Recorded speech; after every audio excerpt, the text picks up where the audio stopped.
Alan, and welcome to another edition of A Preacher and His Work. We have so many great gospel preachers across our country and around the world, and this is our way of helping you get to know them just a little bit better.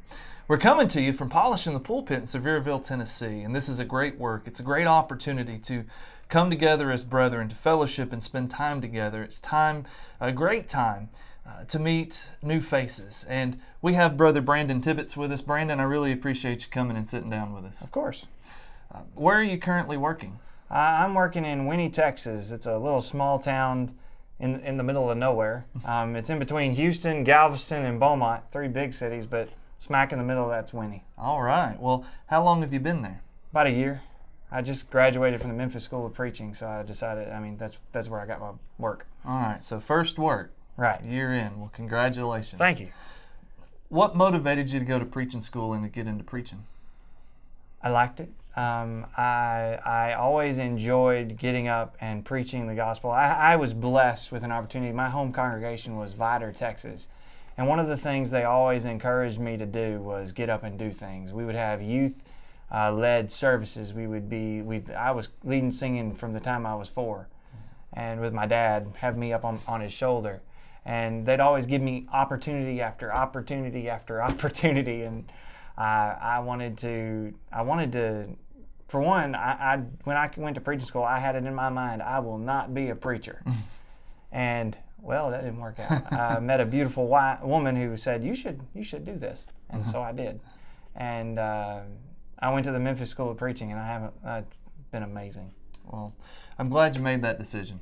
And I'm glad you're where you are and you're working. And just starting off in your ministry is an exciting time. But I want to ask you this question from your perspective, from the experience you've had thus far. When you look at the community you're working in, when you look around the world today, if there was just one message that you could share with the world, what would that message be? Well, really, it's a complicated question, but it's never too early to start. It's never too late to start either, but it's never too early to start being a preacher of the gospel. Start young. Start kids when they're little. Encourage them to be preachers.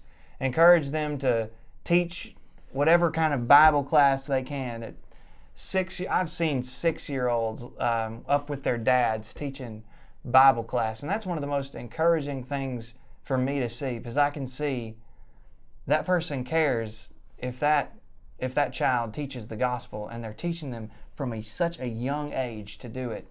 And that's one of the reasons I became a preacher, because I was taught at such a young age that this is important. My heroes when I was a child were preachers. The ones who I looked up to were preachers. And people like, I don't know if any of you probably have heard of Tony Pulliam, somebody who I looked up to.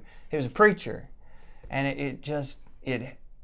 it's so important to give these young kids time to not only learn, but to practice teaching. Yeah. Well, it's not something that just happens by accident. No, it isn't. And we need that encouragement. And it's back to Proverbs 22:6, train up a child. Mm-hmm. Well, Brandon, I appreciate you being with us. Of course. And we'll keep doing the good work. And thank you. Look forward to hearing great things about you. And we appreciate you being with us as well. And we'll see you next time on A Preacher and His Work. To God be the glory, great things. The preceding program was a production of the Fort Payne Church of Christ TV studio located in Fort Payne, Alabama.